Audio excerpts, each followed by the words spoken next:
여러분, 가족 안에서 벌어진 배신만큼 마음을 아프게 하는 게 또 있을까요?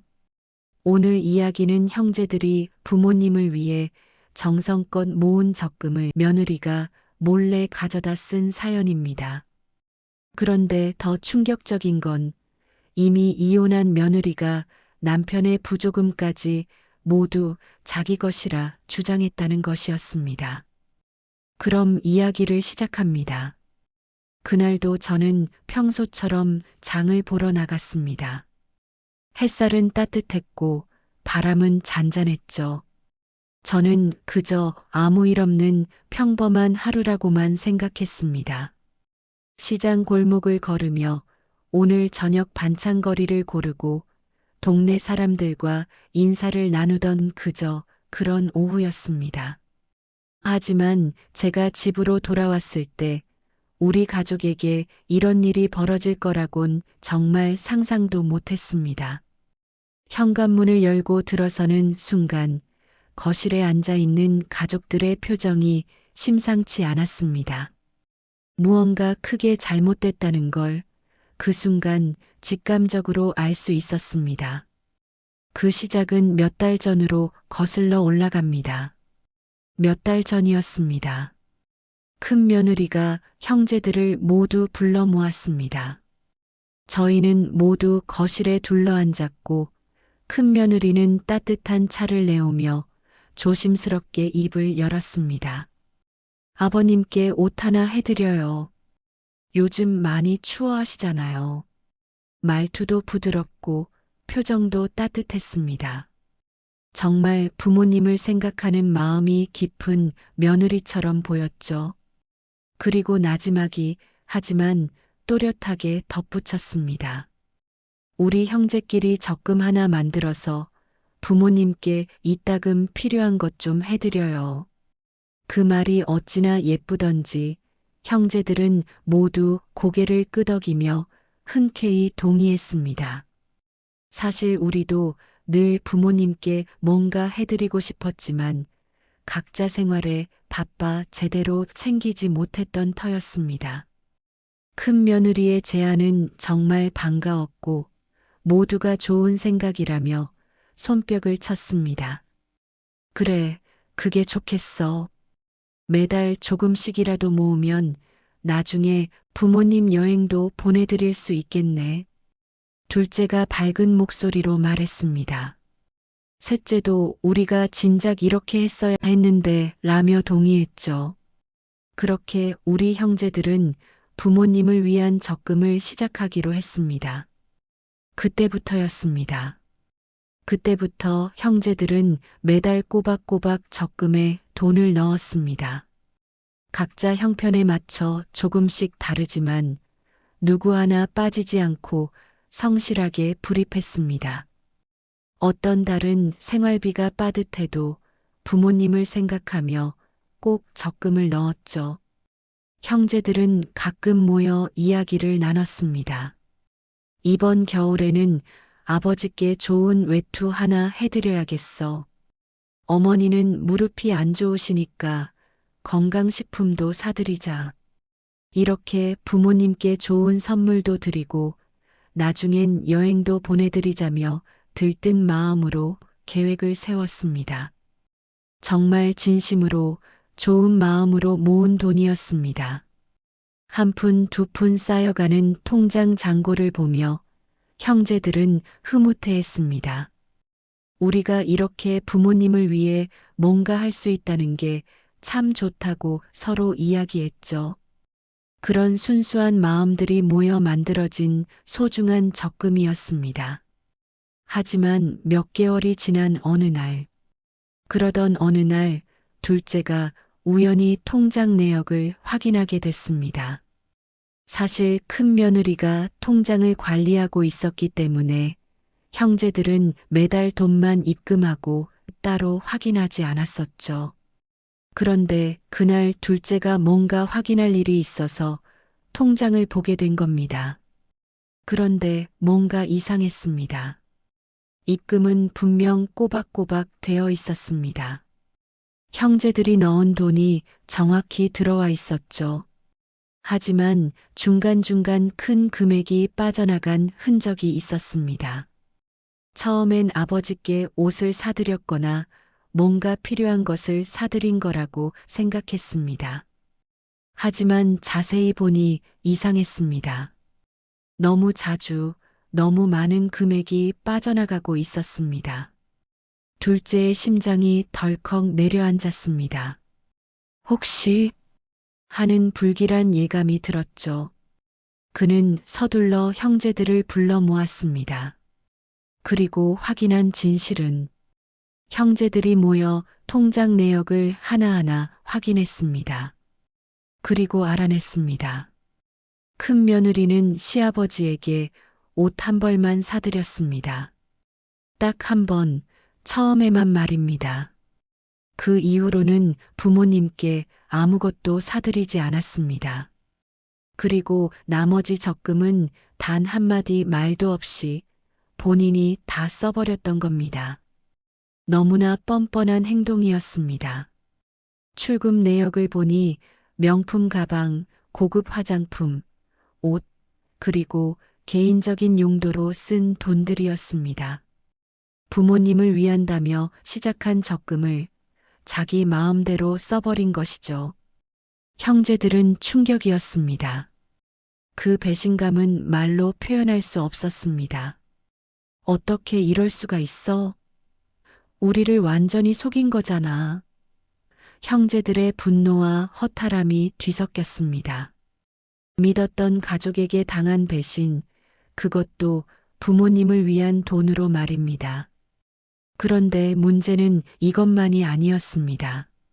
며느리의 문제를 파헤치다 보니 알고 보니 큰아들의 문제도 심각했습니다. 형제들은 그제야 알게 됐습니다. 큰형이 제대로 된 직장도 없이 여기저기 친척들과 지인들에게 돈을 빌려다 마치 자기 돈처럼 쓰고 다녔다는 것을 말입니다. 사업 자금이 좀 필요해서라고 하며 삼촌에게 500만 원을 빌렸습니다. 급한 일이 생겨서라며 고모에게 300만 원을 빌렸습니다. 친구들에게도 직장 동료들에게도 돈을 빌렸습니다. 처음엔 작은 금액이었지만 점점 커져갔습니다. 더 놀라운 건 그 많은 돈들 중 갚은 것은 하나도 없었습니다. 나중에 꼭 갚을게라는 말만 남기고 실제로 갚은 돈은 단 한 푼도 없었습니다. 빌린 돈은 어디로 갔을까요? 사업에 쓴 것도 아니었습니다. 대부분 생활비로 쓰거나 허영을 위해 쓴 돈들이었습니다. 멀쩡한 차도 있으면서 더 좋은 차로 바꾸고 비싼 식당에서 친구들과 술을 마시고 그렇게 돈을 물 쓰듯 써버렸던 겁니다. 그 결과는 친척들은 하루가 멀다 하고 전화를 걸어 독촉했습니다. 형님, 빌려준 돈 언제 받을 수 있을까요? 이제 정말 저도 급해서 그러는데요. 처음엔 조심스럽게 묻던 친척들도 시간이 지나자 점점 목소리가 날카로워졌습니다. 동생들은 얼굴 들고 다니기 어려웠습니다. 친척 모임에 가면 사람들의 시선이 따가웠죠. 너희 큰형 요즘 어떻게 지내니? 라는 질문 뒤에 숨은 의미를 동생들은 너무나 잘 알고 있었습니다. 돈은 언제 갚을 거냐는 뜻이었으니까요. 가족끼리 감싸며 살던 때가 있었습니다. 한 명이 힘들면 다 함께 도왔고 기쁜 일이 있으면 같이 기뻐했습니다. 하지만 이제 그 모든 것이 허물어지는 기분이었습니다. 큰형과 큰며느리 때문에 가족 전체가 신뢰를 잃어가고 있었습니다. 그런데 그때였습니다. 이 불안한 상황을 정리할 틈도 없이 큰아들이 갑자기 세상을 떠났습니다. 너무 예상 밖의 일이었습니다. 아침에 갑자기 쓰러졌다는 연락을 받고 병원으로 달려갔지만 그는 이미 의식이 없었습니다. 의사는 심근경색이라고 했습니다. 평소 건강관리를 소홀히 하고 스트레스를 많이 받았던 게 원인이었다고 했습니다. 하지만 그 무슨 설명이 중요했겠습니까? 아들이, 형이, 오빠가 갑자기 세상을 떠난 것입니다. 병원 복도에서 가족들은 무너졌습니다. 어머니는 기절하듯 쓰러졌고 형제들은 울음조차 제대로 나오지 않았습니다. 아무리 문제가 많았어도 그는 가족이었습니다. 피를 나눈 형제였고 어머니의 첫째 아들이었습니다. 장례를 치르는 3일 동안 가족들은 슬픔 속에서 정신없이 시간을 보냈습니다. 조문객들을 맞이하고 장례 절차를 진행하고 눈물을 닦고 그렇게 정신없는 시간이었습니다. 하지만 진짜 충격은 그 이후에 찾아왔습니다. 큰아들과는 67년 전에 이미 이혼했던 큰며느리가 장례식장 문을 열고 아무렇지 않은 얼굴로 들어온 것입니다. 사실 그녀는 현재 큰며느리가 아니었습니다. 오래전에 이혼해서 연락도 끊긴 사이였죠. 형제들은 서로 얼굴을 쳐다봤습니다. 왜 저 사람이 여길? 이혼한 전 부인이 장례식에 오는 것이 완전히 이상한 건 아니지만 그녀의 등장은 뭔가 석연치 않았습니다. 특히 적금 사건을 겪은 후라 형제들은 그녀를 보는 것만으로도 불편했습니다. 그녀는 조용히 빈소에 들어와 절을 올렸습니다. 그리고 한쪽에 앉아 있었죠. 처음엔 그저 예의상 온 것처럼 보였습니다. 하지만 장례가 끝나고 사람들이 하나둘 떠나기 시작했을 때 그녀가 입을 열었습니다. 그리고 꺼낸 말은 그녀는 형제들이 모인 자리에 조용히 다가왔습니다. 그리고 단호하게 마치 당연한 권리라도 되는 것처럼 말했습니다. 작은 딸, 대학원 보내야 합니다. 그리고 여기 들어온 부조금 전부 제 겁니다. 장례식장을 뒤흔드는 말이었습니다. 형제들은 잠시 말문이 막혔습니다. 귀를 의심했죠. 이혼한 지가 언젠데 무슨 권리로 부조금을 다 가져간다는 말인가? 작은 딸이라는 것은 큰아들과 그녀 사이에 태어난 딸을 말하는 것이었습니다. 이혼 후 그녀가 키우고 있었죠. 하지만 대학원 등록금까지 부조금에서 내겠다는 건 형제들로서는 받아들일 수 없는 요구였습니다. 형제들은 격하게 반응했습니다. 둘째가 먼저 입을 열었습니다. 참았던 분노가 터져 나왔습니다. 이혼했잖아. 당신은 이미 남이야. 게다가 부모님 적금까지 함부로 쓴 사람이. 셋째도 거들었습니다. 이걸 어떻게 당신이 가져가. 형 장례 비용도 다 우리가 댔는데. 하지만 그녀는 태연했습니다. 오히려 더 당당한 목소리로 말했습니다. 그래도 아버지잖아요. 저는 전 부인이고 딸은 친자식입니다. 상속받을 권리가 있어요. 부조금도 고인을 위해 온 돈이니까 유족인 저와 딸이 받는 게 맞습니다. 그 태도는 차갑고 딱딱했습니다. 마치 이 모든 게 계산된 것처럼 준비해온 것처럼 말했습니다. 형제들은 할 말을 잃었습니다. 슬픔도 채 가시지 않은 상황에서 돈 이야기를 이렇게 당당하게 꺼내다니. 형제들은 급히 변호사에게 확인했습니다. 며칠 후 형제들은 변호사를 찾아갔습니다. 법적으로 어떻게 되는지 정확히 알아야 했으니까요. 변호사는 서류를 검토한 후 천천히 설명하기 시작했습니다. 그리고 그 현실은 가족 모두를 다시 한번 무너뜨렸습니다.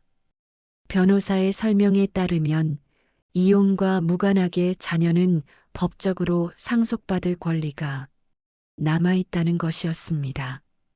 특히 딸이 미성년자이므로 딸에 대한 법적 권리와 책임을 가지고 있다는 것입니다. 부조금까지 가져가는 것도 완전히 막을 수 없다는 현실이었습니다. 물론 부조금은 법적으로 증여의 성격이 강해서 유족 전체가 협의해서 분배하는 게 일반적입니다. 하지만 전 부인과 딸도 넓은 의미의 유족으로 볼 수 있고 특히 딸은 직계 자손이기 때문에 권리가 있다는 설명이었습니다. 형제들은 절망에 빠졌습니다. 법이 이렇게 불합리할 수가. 적금을 마음대로 쓴 사람이 이혼해서 떠난 사람이 다시 돌아와서 부조금까지 가져갈 수 있다는 게 믿기지 않았습니다. 그날 밤 집으로 돌아온 형제들은 어머니께 상황을 설명해야 했습니다. 변호사의 말을 전하는 것이 너무나 고통스러웠지만 어머니는 알아야 했으니까요. 어머니는 이야기를 듣고 두 손으로 얼굴을 감싸며 울부짖었습니다. 내 자식이 죽었는데 그걸 돈으로 따지고 들어와야 하니 이게 사람이냐? 세상이 왜 이러냐? 그 울음은 장례식장에서보다 더 슬펐습니다. 아들을 잃은 슬픔에 며느리의 배신까지 더해진 고통이었습니다. 형제들은 어머니를 안아들이며 함께 울었습니다. 어머니, 우리가 있잖아요. 우리가 어머니 모실게요. 동생들이 위로했지만 어머니의 마음은 쉽게 가라앉지 않았습니다. 평생을 가족을 위해 살아온 어머니에게 이런 배신은 너무 큰 상처였습니다.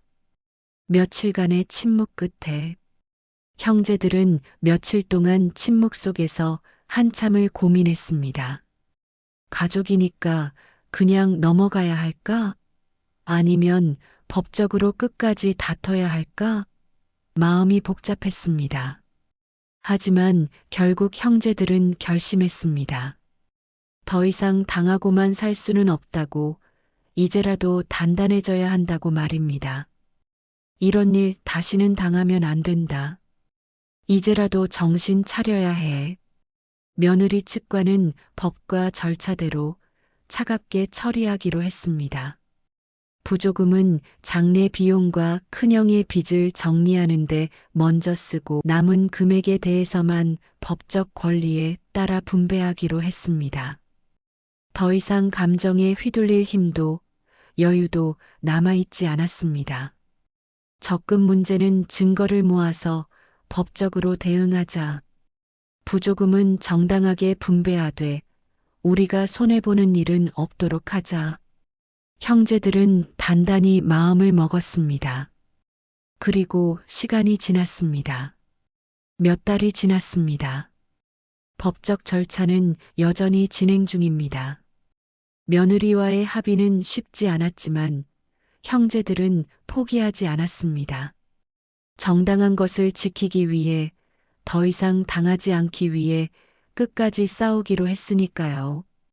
어느 날 저녁 저는 창밖을 보며 생각했습니다.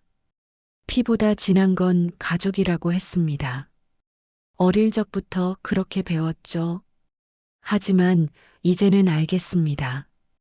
때로는 피보다 더 무서운 것이 욕심이라는 것을. 우리가 믿어온 사람이라도 돈 앞에서는 완전히 달라질 수 있습니다.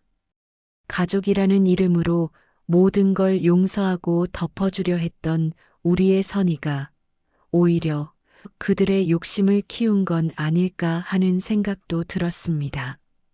하지만 한 가지는 분명합니다. 우리는 이 일을 통해 배웠습니다. 가족이라고 해서 무조건 믿어서는 안 된다는 것을, 돈 문제는 항상 명확하게 정리해야 한다는 것을, 그리고 내 권리는 내가 지켜야 한다는 것을 말입니다. 상처를 통해서라도 우리는 더 단단해져야 합니다. 어머니는 이제 많이 회복하셨습니다. 여전히 슬픔은 남아있지만 남은 자식들과 함께 조금씩 일상을 되찾아가고 계십니다. 저희 형제들도 예전보다 더 자주 모이고 서로를 더 챙기게 됐습니다. 이 이야기가 누군가에게 작은 경고라도 되었으면 합니다. 가족이라는 이름에 속아 당하지 마시기 바랍니다. 돈 문제는 언제나 명확하게 기록으로 남기시기 바랍니다. 그리고 무엇보다 당신의 선의를 이용하려는 사람들로부터 스스로를 지키시기 바랍니다. 가족은 소중합니다. 하지만 그 소중함을 악용하는 사람들로부터 우리는 우리 자신을 지켜야 합니다. 그것이 진정으로 가족을 사랑하는 방법일지도 모릅니다.